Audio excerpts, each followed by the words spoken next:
ኢትዮጵያ ውስጥ እንደሆነ ወይ ካልበለጡ ወይ ካልሞትክ አያዝኑልህም። ሰው ፊቱን ስላዞረ ሰው ፊቱን ያዙራ። እግዚአብሔር አለኩ ፊቱንም ማያዞር አንኮንዲሽናል አፍቃሪ እኮ የሆነ አምላክ አለ። ታውቂያለሽ ይሄንን ስብከት ላንቺ እንደማልሰብክሽ ለነፍሴ እንደምሰብካት ለራሴ በጠላት ተከብቤ ምኖር ሰው እንደሆንኩ ራሴን አውቃለሁ። ከመቼ መቼ ወደቀ ብሎ እንደሚያጨበጭቡብኝ አውቃለሁ። ከመቼ መቼ አፈረ ከመቼ መቼ ተበላሸበት ብሎ የሚጠብቅ ስንት ሰው አለ መሰለ። ግን ለነፍሴ ነግራታለሁ ለነፍሴ ነግራታለሁ። እህል የሰጠሁት አፈር ሲመልስ ወርቅ የሰጠሁት ጠጠር ሲመልስ ሰዎች ሪስፖንሳቸው ሌላ ሲሆን ለምን ባዶነት ይሰማኛል?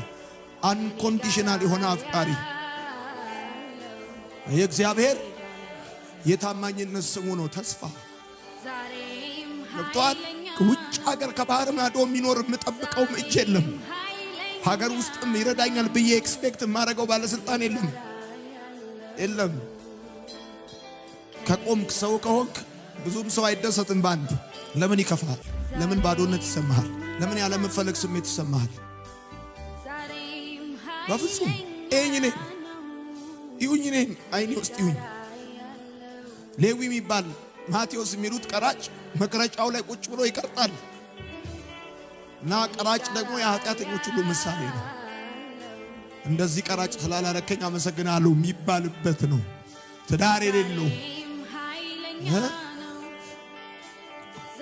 ገንዘቡን መጠጥ ቤት የሚጨርስ እየቀረጠ ያለ የኔ ጌታ በዛ ሲያልፍ አየውና ና ተከተለኛል። የኔ ጌታ ሊሰራብህ ኩሙሌቲቭ ጂፒኤን አይ ባክግራውንድን አይ ድምሩ ውጤትን አይ ትላንትናን አይ አገልጋይ ሊያረግህ በክብር ሊገልጥህ በአንተ ህይወት ሊሰራ የትላንት ድምሩ ውጤትን አይፈልገውም እሱ።